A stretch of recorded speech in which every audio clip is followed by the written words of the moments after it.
We spend decades working, building titles, raising families, and then suddenly retirement begins, and an uncomfortable truth appears. Without a job to define us, many feel lost. Recent research on aging shows that loneliness and loss of role are common during this stage. But studies also find that social activity and a renewed sense of purpose strongly protect mental health. So what now? If retirement was supposed to feel like freedom, why do so many find it hard to enjoy? In this video, we'll explore what truly sustains happiness after 60 through values, community, service, and perspective. It starts with identity, the identity gap after retirement.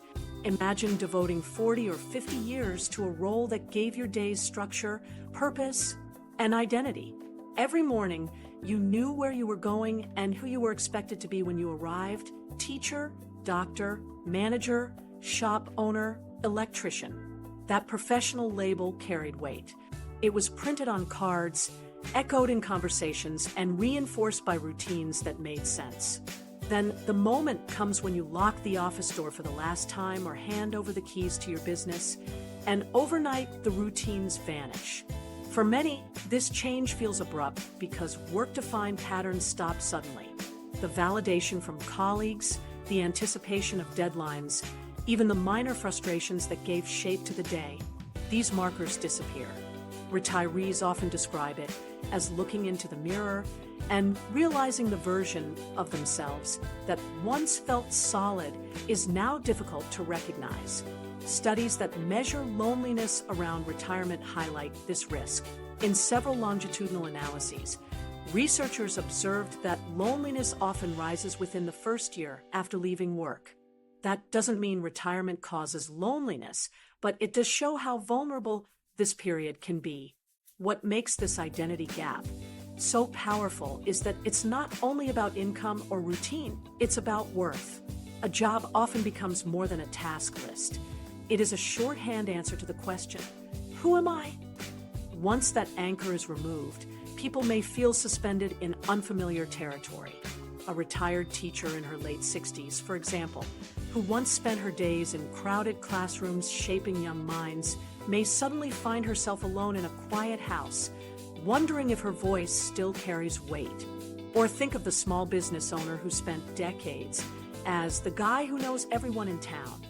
Without the store's front door swinging open each morning, that identity can feel like it evaporated.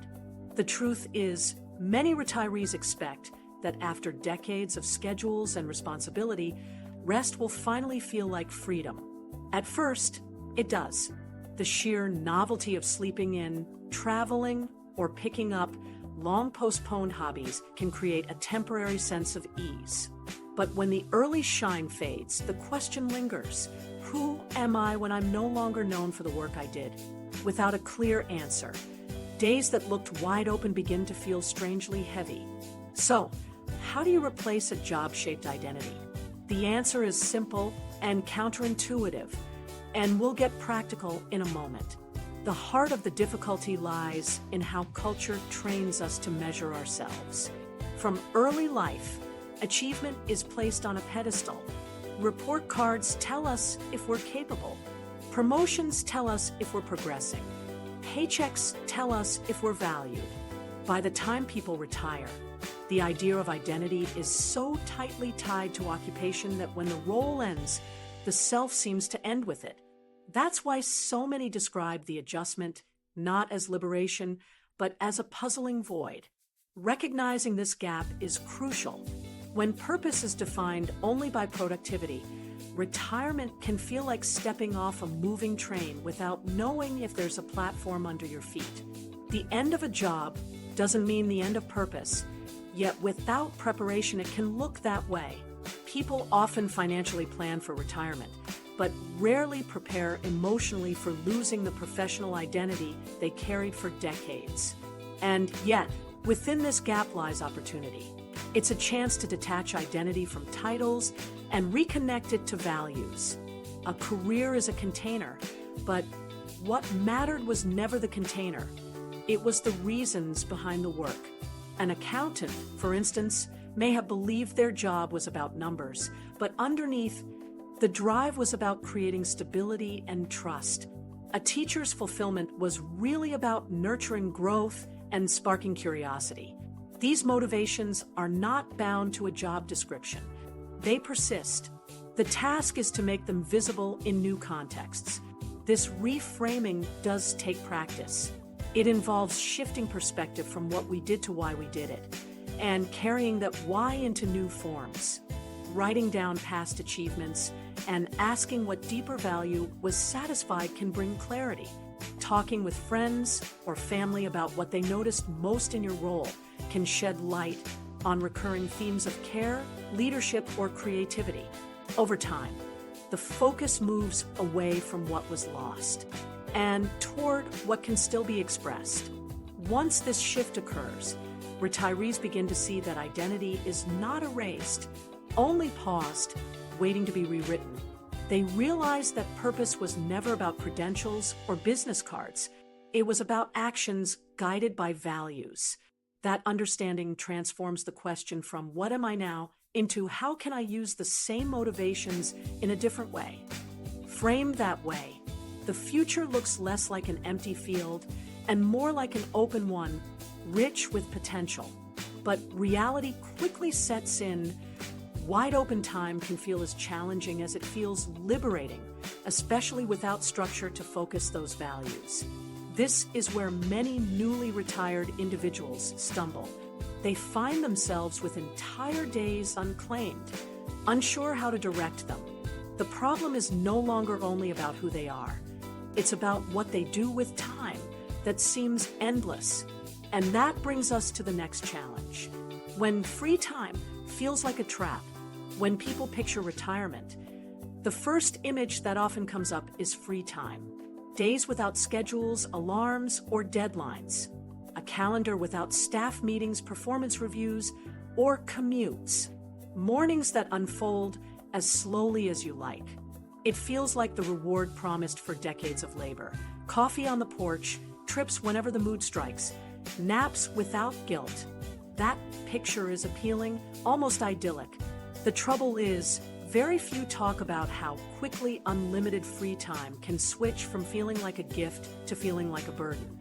At first, it resembles a long vacation, but eventually there's a realization: vacations end. And this one does not. Days begin to blur, without landmarks to mark progress. Every morning looks the same, and that sameness weighs on the mind. What surprises people is how much structure matters. During work life, weekends and holidays are longed for because they interrupt relentless routines. Time off feels precious precisely because it is limited. But when boundaries vanish and every day opens wide, time itself stops feeling valuable. One unplanned day feels relaxing. 50 in a row feel empty. Restlessness creeps in quietly, even when all material needs are met. This is one of retirement's paradoxes. The very freedom people dream about can strain their well-being when it comes without direction. Research supports this. Unstructured time often links to higher feelings of loneliness and depressive symptoms after retirement. On the other hand, the same studies show that social participation and consistent activities help keep depression scores lower. In other words, the problem isn't free time itself. It's free time without connection or structure. Think of a retiree who drifts into long hours of television. At first, it feels indulgent, even luxurious. But as days stretch into weeks, that quiet indulgence begins to dull the spirit.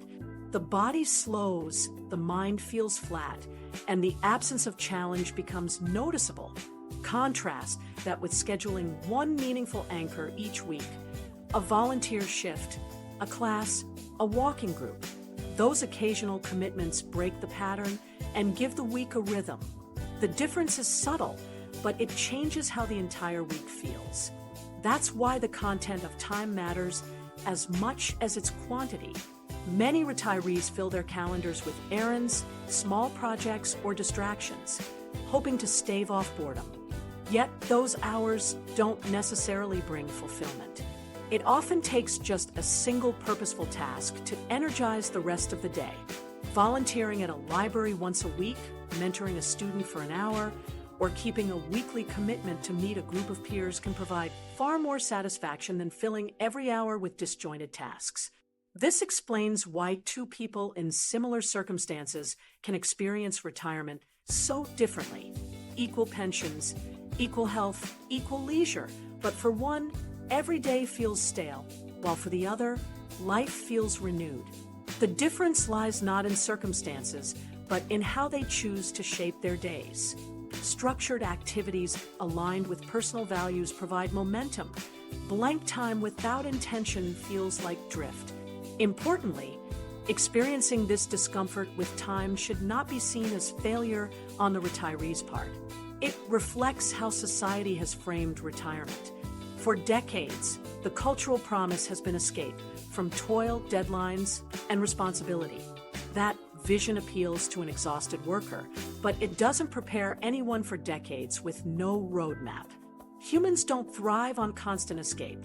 We crave direction, and without it, life slows into idleness that eats away at motivation. This isn't just theory. Many retirees share that after a year or two of leisure, travel, projects, family visits, they began to feel uneasy about how much time was simply slipping by. Some felt guilty, others restless, some even described a sense of invisibility. That's why many return to part-time consulting, volunteer regularly, or attend structured classes. Not because they need the money or credits, but because they need rhythm. Purposeful activity restores orientation, something an endless vacation never sustains. The good news is retirement doesn't have to oscillate between extremes of endless activity or full idleness. The most fulfilling lives after work are often balanced. Leisure exists and it is enjoyable, but it's woven around consistent activities that nurture identity and belonging. That could mean teaching a skill, committing to several hours of volunteer work, tending to family in intentional ways, or dedicating time each week to a project that matters deeply. None of these need to dominate the calendar. It's their presence and consistency that create structure. One way to picture it is to think of time as raw material. Left unshaped, it stretches flat and empty. But when even a small portion is cut into meaningful pieces, the whole structure feels sturdier. A retiree who wakes each morning with one meaningful engagement, something as simple as meeting a neighbor for a planned walk or having a quiet project waiting, will approach that day with clarity. Without it, the day feels undefined, and the mind drifts into unease. So if free time starts to feel like a trap, the way forward isn't to add more noise. It is to choose one or two recurring commitments that carry weight. Instead of filling every slot on the calendar, give yourself one thing each week that links you with others or connects you with your own values. That small scaffold builds significance into the rest of your time. Soon, hours stop being something that need to be killed and instead become opportunities to be invested. And while this shift sounds simple, its impact is profound. One practical step is worth highlighting. Schedule one consistent, outward-facing activity each week. It might be a community class, volunteering, or even a walking group. That single anchor cuts across the monotony of days and lifts the sense of drift. It creates anticipation, and anticipation is often the missing ingredient in retired life. This truth reframes retirement not as endless freedom, but as the chance to design time consciously. Time only becomes heavy when it sits empty. When given structure, it becomes a resource that energizes rather than drains. Those who embrace this shift stop asking, "How do I keep myself busy?" and start asking, "What can I direct this time toward that feels worthwhile?" That question separates stagnation from renewal. As more people enter retirement with longer life expectancies, these questions grow sharper. Free time can be an engine for joy, but only if anchored in meaning. The the retirees who thrive are those who start small, create structure, and treat unclaimed hours not as something to eliminate, but as clay to be shaped. And here's where this becomes even more urgent. Length of life is rising, but longevity without purpose leaves many vulnerable. In fact, health research increasingly shows that meaning does not just add happiness, it adds years. We'll show 3 small habits that create structure and keep those days meaningful. But before that, it's worth pausing on what lies ahead for older adults today. Because living longer is no guarantee of living well. The new landscape of senior well-being in 2025. In 2025, the picture of aging looks very different than it did just a few generations ago.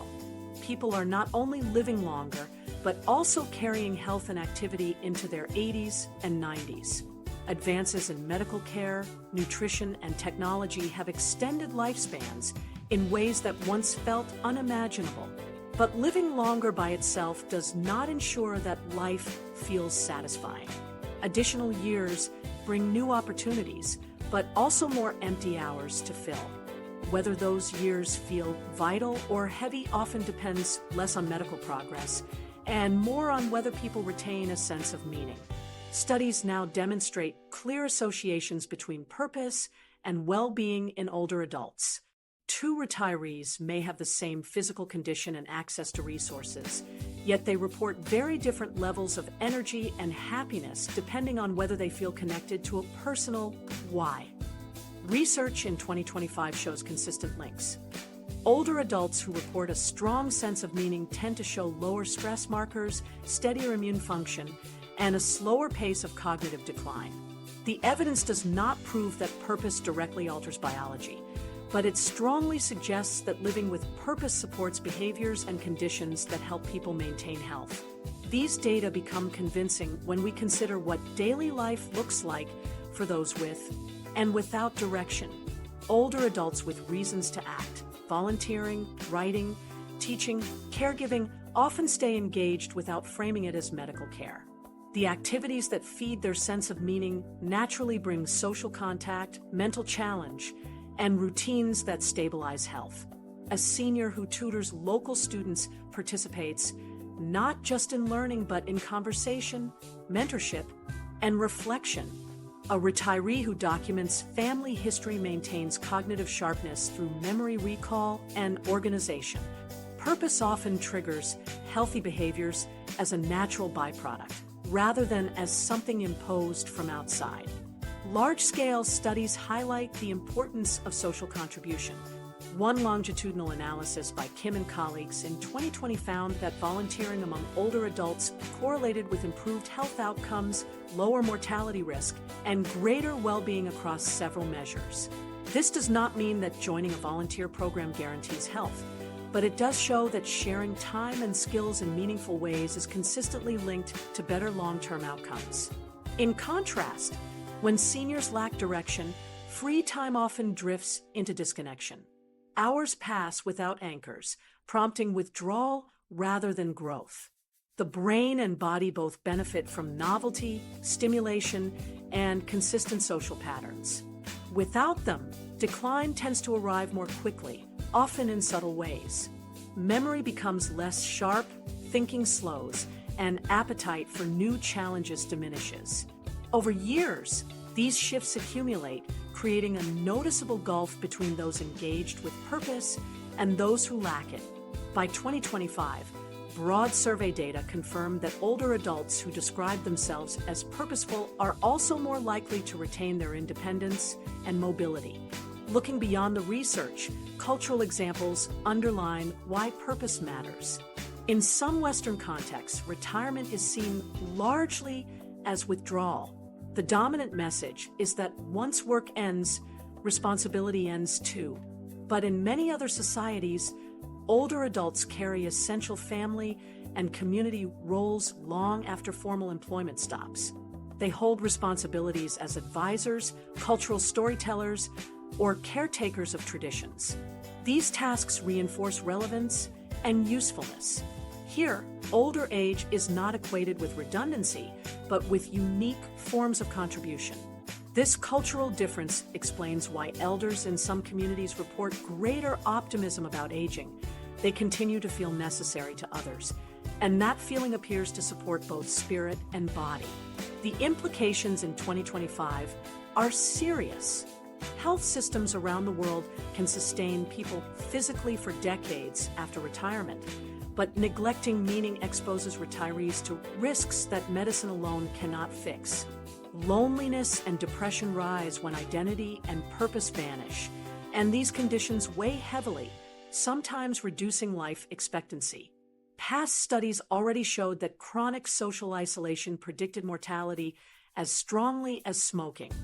Recent evidence goes further. Meaningful contact, not just casual interaction, predicts sharper health outcomes.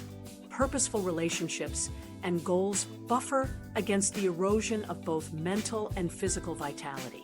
These findings also shift how we should think of retirement on an economic level. Much of the conversation revolves around pensions, healthcare funding, and generational financial strain.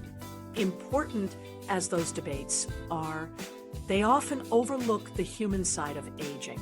A retiree who feels disengaged may become dependent or withdrawn, creating unseen burdens for family and systems. In contrast, a retiree with focused goals often continues to contribute through mentoring, caregiving, or community involvement. The numbers reflect this. Surveys in 2025 consistently show higher self-reported health and vitality among older adults who link their actions to service. Rather than becoming passive recipients of care, they act as sources of stability for younger generations. Part of the challenge lies in how quickly culture changed. A century ago, few people lived decades past their working years. Retirement was a brief window, not a full chapter.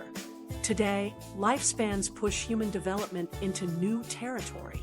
20 or 30 years of post-employment life equals the span from childhood through early adulthood.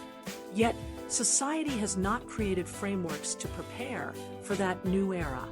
We design education for youth and training for careers, but retirement is still imagined with outdated stereotypes of leisure games and idle rest. That mismatch leaves many ill-prepared when they face long years without guiding structures. What makes the current evidence striking is the consistency of the association between purpose and length of life. Studies show that older adults reporting a strong why tend to live several years longer than peers without it. They also report better sleep, stronger resilience under stress, and steadier immune responses. These outcomes suggest purpose functions almost like an ongoing intervention, one that arises from meaning rather than medicine. Retirement planning has long emphasized financial security and medical coverage, but the research of 2025 makes another branch just as important: planning for purposeful engagement. Consider two common examples. One retiree spends much of his time on errands, television, or small distractions. Over time, fatigue, disconnection, and apathy settle in. His physical health remains stable at first, but gradually erodes as activity declines. Another retiree devotes a few hours weekly to mentoring young adults. The activity demands effort, but she describes feeling energized afterward. Over the years, her clinical measures, blood pressure, mobility, mood, remain steady longer compared to her peers. While not proof of direct causation, her experience exemplifies what long-term studies report. Purpose aligns closely with better trajectories of health. The same is true for cognition. Fear of dementia and memory loss looms large for older adults, and many interventions, brain games, exercises, are marketed as solutions. Yet, purposeful tasks often engage the brain more deeply. Tutoring, advising, or sharing stories combines memory, reasoning, language, and emotional resonance. These factors reinforce identity and demand interaction. Purposeful activity does not promise immunity against cognitive decline, but it consistently supports mental sharpness, often more effectively than isolated exercises. There is irony in how resources are allocated. Science invests heavily in treatments designed to prolong life, and those efforts matter. Yet the element that often makes years worth living meaningful direction receives far less attention. Medications can prolong a heartbeat, but they cannot make someone want to rise in the morning. The growing body of research shows these two domains are deeply connected. Having a reason to act is linked to both happiness and survival. So the new reality of 2025 brings a clear conclusion. Aging cannot be tracked only in birthdays or medical charts. It is also defined by whether those years carry purpose. Seniors who embrace meaningful roles protect both mood and health. Purpose becomes not a luxury, but a factor as essential as exercise or diet. So longer life is real, and protecting quality of life means building purpose. Next, how to identify and act on your values. Core values beyond job titles. During working years, identity often becomes fused with job titles. People introduce themselves as nurses, lawyers, engineers, or teachers, and over time those labels feel like shorthand for who they are. The difficulty is that titles are temporary. Retirement takes them away, sometimes overnight, and what once defined daily worth suddenly vanishes. Many retirees describe this absence as a kind of erasure. No business card to hand over, no title to explain, no external validation left to lean on. The separation between job and self was blurred for so many years that when the job disappears, the self feels unsteady. A manager may feel invisible when no decisions need approval. A teacher may feel silenced when there's no class waiting each morning. What fades is not only routine, but also the identity that routine carried. In this stage, it can be tempting to grab onto whatever looks like a replacement, clubs, courses, hobbies, just to fill the void. That can work if it connects with authentic drivers of motivation. But hobbies that aren't tied to deeper values often wear out over time. A retiree who never cared for golf might sign up because it seems to fit an image of retirement. At first it distracts, but eventually the mismatch shows. The activity feels more like filler than fulfillment. The same thing happens with craft classes or endless travel plans chosen just to keep busy. These don't fail because hobbies are worthless. They fail because when divorced from personal values, they lack staying power. The more sustainable approach is to look beneath the old job title at what values it carried. Jobs were containers. What mattered was what lived inside them. A nurse's identity may not have been shaped only by medical routines, but by the values of caring, supporting, and healing. A firefighter's daily role wasn't just extinguishing flames. It reflected devotion to protection and courage. Stripped of their external forms, these values remain intact. They can be expressed in many ways, even after professional life ends. The challenge is that most people rarely name their values during working years. They are acted out unconsciously, not spoken out loud. Retirement opens the space to pause and ask what truly mattered across decades. Which moments actually felt alive? Which interactions gave a deep sense of connection, pride, or meaning?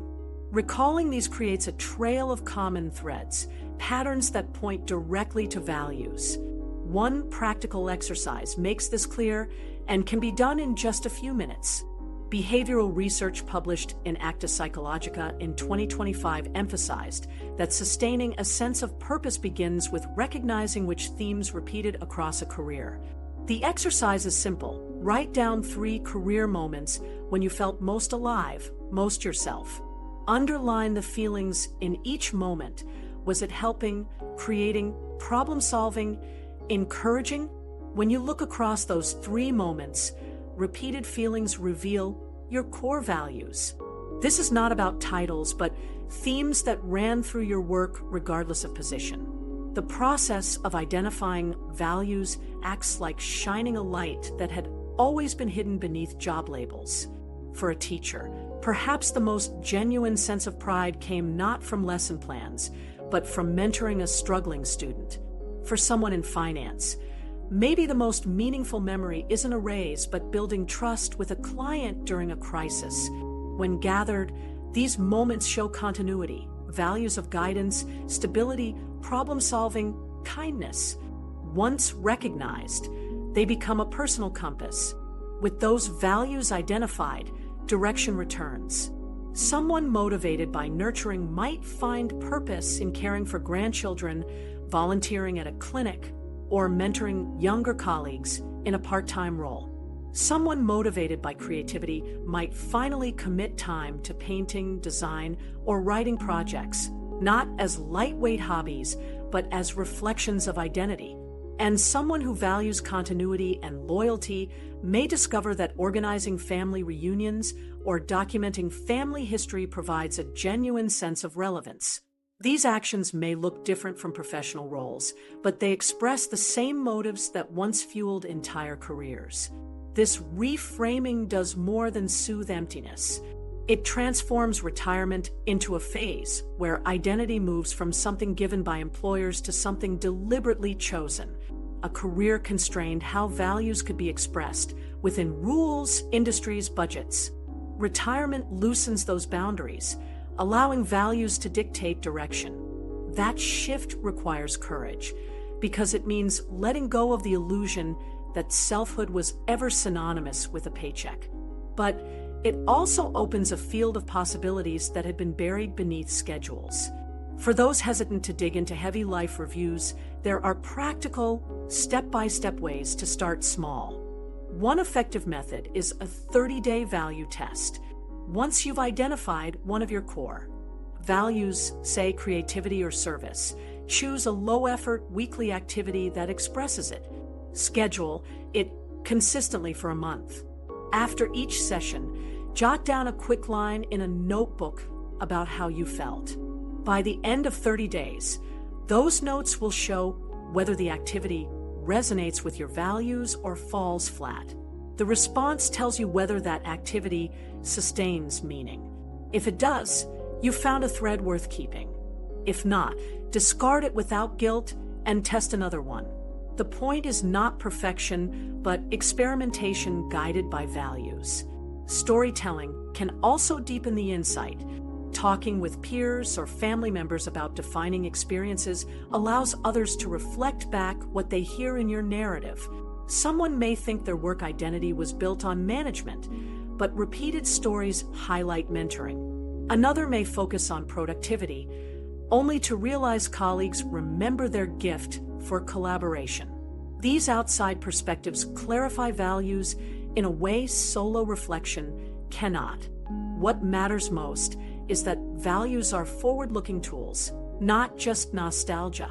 Naming them creates continuity without trapping you in the past. It allows someone to say, I have always sought fairness, or I have always cared about growth, and then carry that into new realities. Retirement then feels like an unfolding story rather than a closed book. Anchoring identity and values also pushes against cultural messages that suggest seniors lose importance. Articulating values shows otherwise. It signals to families and communities that meaning persists, that contribution continues in new forms. It makes a retiree visible, not through corporate badges, but through authenticity. Living by values doesn't mean constant busy work. It means deliberate activity. Sometimes this means structured volunteering, sometimes a personal project, sometimes a role within family life. The key is alignment. When choices echo core values, they nourish. When they don't, they drain. Retirement, therefore, offers a rare chance for authenticity. After years of compromises demanded by careers, life can finally be structured around motivations that feel true. So, the task is less about filling time and more about accurate design. Identify a value, test it through a small activity, evaluate how it feels, and build from there. Over time, those choices form a new identity not based on titles, but on deeply held principles. That process prevents the void from becoming despair and instead shapes retirement into a stage of coherence and renewal. But acting on values doesn't happen in isolation. The people closest to you, especially family, often become part of the landscape where these values are lived. And here new challenges surface, because in retirement the balance between independence and connection becomes more complex. Families naturally step in with concern about health, finances, or daily routines, and their support can create friction as well as comfort. This is where identifying values must connect with relationships. And it is here that the next challenge awaits. Having those tough conversations with family. When retirement begins, one of the most sensitive challenges is learning how to talk honestly with family about shifting roles. For decades, parents led, guided, and protected, but as they age, adult children often start raising questions about safety, health, and finance, and those questions can land heavily. What feels to one side like a gesture of love may feel to the other like a withdrawal of independence. A simple remark such as, "Do you think it's time to stop driving?" can sound less like concern and more like a verdict. The tension usually stems from the difficult balance between autonomy and safety. For seniors, keeping control over choices is more than convenience. It is dignity. It proves life is still self-directed. For children, though, it is hard to ignore risks, falls, scams, or accidents, and their instinct is to act protectively. A daughter might suggest downsizing from the family home. A son might volunteer to handle finances. Siblings might insist on medical arrangements that feel premature. In each case, their motivation is genuine care. But the parent may experience it as being managed, while the child feels responsible if anything goes wrong. That difference in perspective creates frustration for both and makes ordinary conversations feel loaded. Take a widowed father who insists he can live in his house unaided. His children look at him and see real dangers, stairs he could slip on, medications he might forget, or days of isolation. Neither position is wrong. The father clings to independence, while the children fear what happens if they do nothing. Or think of a retired mother who lends money from her savings because she wants to remain generous. Her children, worried about scams and protecting retirement security, beg her to stop. Again, both act out of values. But she hears, "You think I'm incapable," while they fear, "If we don't intervene, she could lose everything." These opposing fears explain why conversations often spiral, and why resentment builds when no one feels fully heard. Avoiding the topics does not solve them. Parents may hide signs of difficulty to prevent interference. Children may hold back concerns because they don't want another fight. Silence offers short-term peace, but it comes at a cost. Issues around money, health, or housing remain ambiguous until an accident or emergency forces rush decisions. Emergencies strip dignity away far faster than planned conversations ever would. By leaning into the conversation early, families shift from reacting under pressure to building agreements over time. Facing discomfort directly is rarely easy, but it changes the terms of the relationship. When a parent states their preferences before problems escalate, they set clear boundaries. Words like, "I want to live on my own as long as possible, but let's agree now what support I'll accept if things change," give children reassurance while maintaining authority.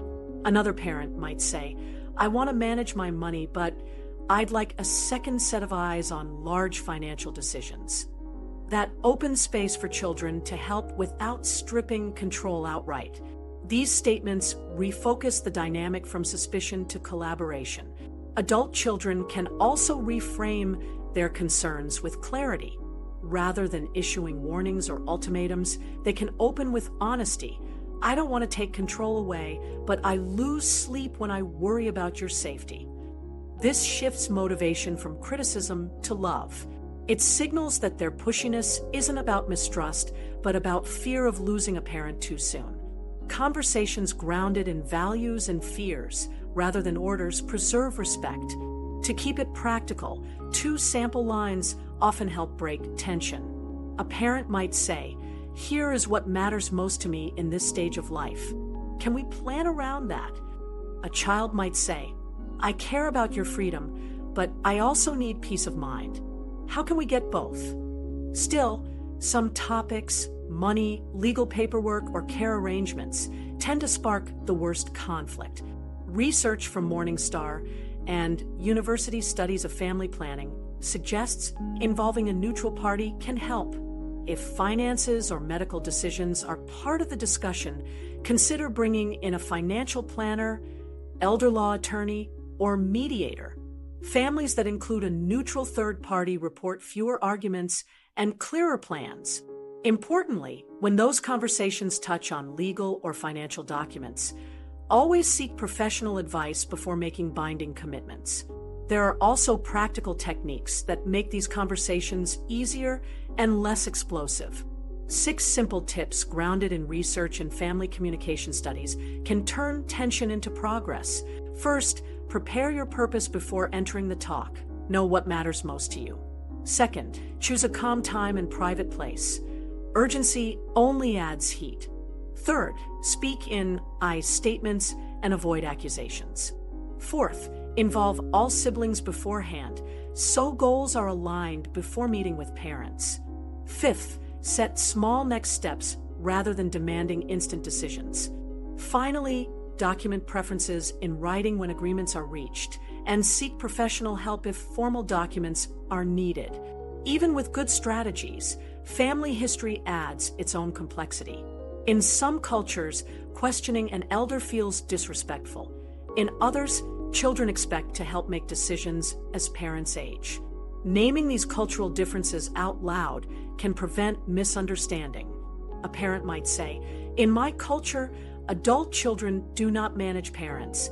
That's why I react strongly." A child might admit, "I was raised to step in quickly. I'm not trying to disrespect you." This kind of honesty lowers defensiveness and helps both sides see the frame behind the words. Timing also matters. Difficult discussions left until after a crisis nearly always carry more pain. Planning works better when it is routine rather than rare. Structuring small, regular family check-ins, monthly or quarterly, normalizes talking about health, money, and housing before they escalate. These conversations should be framed as planning rather than interrogation. Repetition makes them less threatening and far less likely to end in explosions when change becomes necessary. Another overlooked factor is leadership. Many conversations falter because adult children assume the role of decision makers. Shifting leadership back to parents reframes everything. A parent who begins by laying out their preferences reclaims the role of guiding their life. Aging does not mean being silenced, and when seniors take the lead, they preserve dignity while still inviting children in. Adult children then participate as partners instead of controllers. This balance relieves stress for both sides. Parents feel respected. Children feel assured they are helping without carrying the whole burden. Ultimately, these conversations are not about winning or losing. They are about creating an interdependent model where autonomy and care coexist. Purpose and dignity grow when seniors maintain a voice. And love is visible when children honor that voice while still ensuring safety. Honest dialogue achieves what avoidance never can. It preserves relationships, reduces crisis decisions, and allows later years to be defined not by power struggles, but by shared purpose.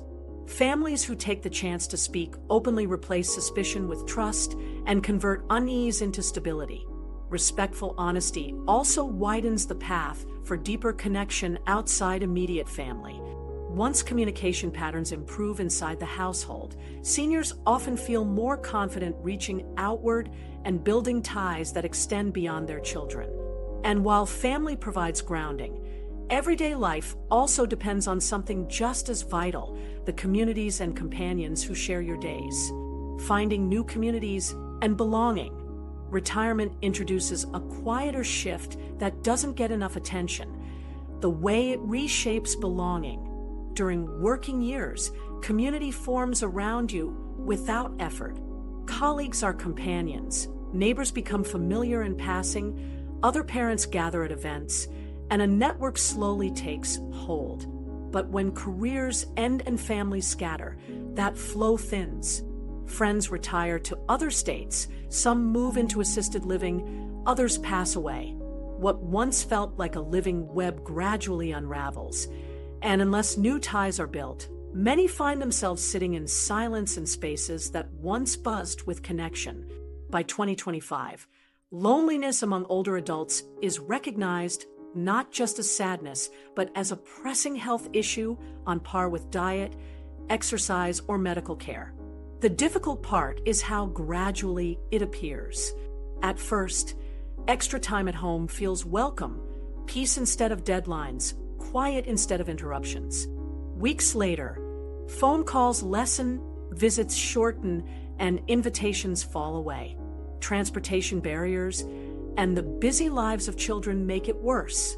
What results is not always dramatic grief, but a diffuse emptiness, described by seniors as living in a house that still stands but has had its warmth stripped away.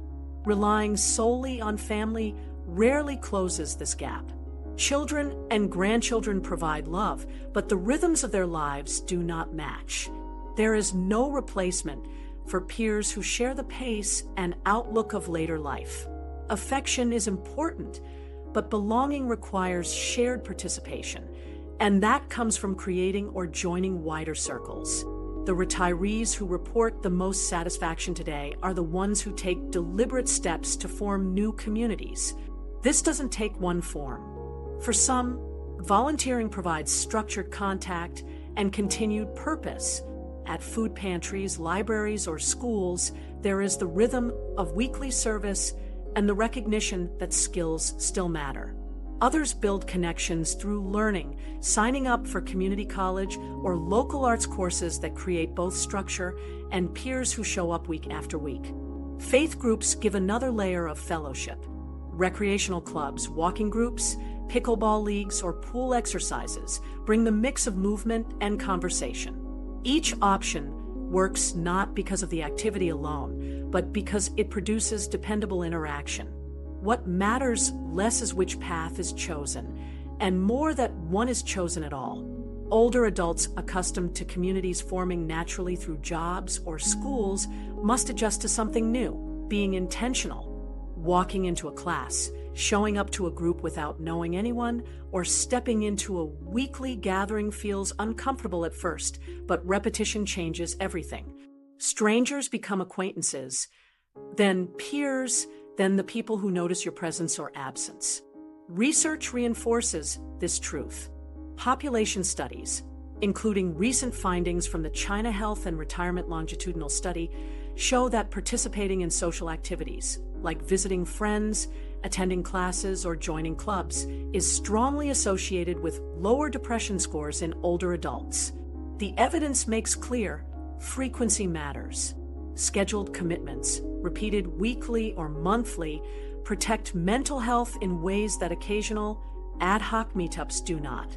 This means advice like get out more falls short. A daily walk on your own may clear the head, but what protects mental health over time is structured connection. Volunteering one morning a week, attending the same class regularly, or mentoring a younger adult on a set schedule builds belonging into the calendar. Planned commitments provide consistency, and consistency is what links community to health. For those hesitant, practical steps can make the start less daunting. 4 micro-actions this week can help. Call a neighbor and ask about local clubs or meetups. Attend one community class at a library or senior center. Visit a volunteer organization to ask about a single low-commitment shift, or join one small group fitness walk. And see if faces start to become familiar. Each step is small enough to feel manageable, yet structured enough to plant the seed for routine. It's easy to imagine barriers. Some say clubs feel designed for younger people, or that physical limits make participation impossible. But communities adapt to different abilities. Someone unable to lift boxes at a food bank can coordinate schedules or answer calls. Someone nervous about technology can join a beginner class, where learning happens through shared mistakes that soon turn into camaraderie. Showing up, not ability, starts connection. Health outcomes make this even clearer. By 2025, evidence shows that maintaining close social ties predicts health in older age as strongly as diet or exercise. Loneliness consistently correlates with higher risks of cardiovascular issues, faster cognitive decline, and greater mortality. Friendships and belonging, in other words, are not just emotional luxuries, but survival factors. Stories often make it real. A widowed grandfather, after losing his spouse, sat at home for months until joining a walking group. Rising early to meet others gave him reason to move, talk, and anticipate the day. A retired professional, excited at first but deflated by an empty calendar, found that volunteering at a local school filled the gap. Students began greeting her each week, teachers recognized her, and her name once again lived in a daily rhythm. Belonging rebuilt identity. Some hesitate because they feel making new friends dishonors lost ones. But friendships aren't replacements. New ties do not cancel old ones. They extend continuity. They allow generosity, humor, and companionship to keep flowing. The very act of participating in new groups honors earlier connections by continuing their legacy of belonging. Accountability is another hidden benefit. Alone, health can decline quietly. In groups, others notice. If you miss a session, someone asks. If you struggle, someone offers encouragement. These check-ins form an informal safety net as reliable as formal care, proving that community is not just about joy. It's about visibility, making sure no one disappears unheard. Cultural views play a role here, too. In many societies built on independence, admitting loneliness can feel like weakness. But reframing belonging as a health behavior, like eating well or exercising, removes stigma. It isn't indulgent. It is practical survival. Elders who continue to weave themselves into communities retain agency, not by keeping distance, but by insisting on relevance. Yes, the first step may feel awkward, walking into a class of unfamiliar faces, sitting alone at a club table, trying a new group activity. But the alternative is far harder. Sustained isolation drains vitality, and silence expands until it becomes heavy, small. Consistent participation replaces that weight with structure, recognition, and purpose. The payoff, once established, is real. Laughter in rooms that once were quiet, anticipation for days that once were shapeless, renewed energy in years that once looked indistinguishable. The pattern is simple. Old communities shrink, but new ones, when built intentionally, create not only companionship, but stronger health, clearer identity, and longer-lasting well-being. The choice is between waiting for connection to happen or deciding to form it. Those who choose to act find retirement less about endings and more about reshaping life with circles that matter. And once those circles form, something subtle changes. People begin to see themselves not as isolated or diminished, but as contributors again, present within networks that give meaning to their days. That shift of perspective sets the stage for another barrier aging adults face, not from health or time, but from the way society often talks about them. How seniors are spoken about, joked about, and portrayed begins to matter just as much as the groups they join.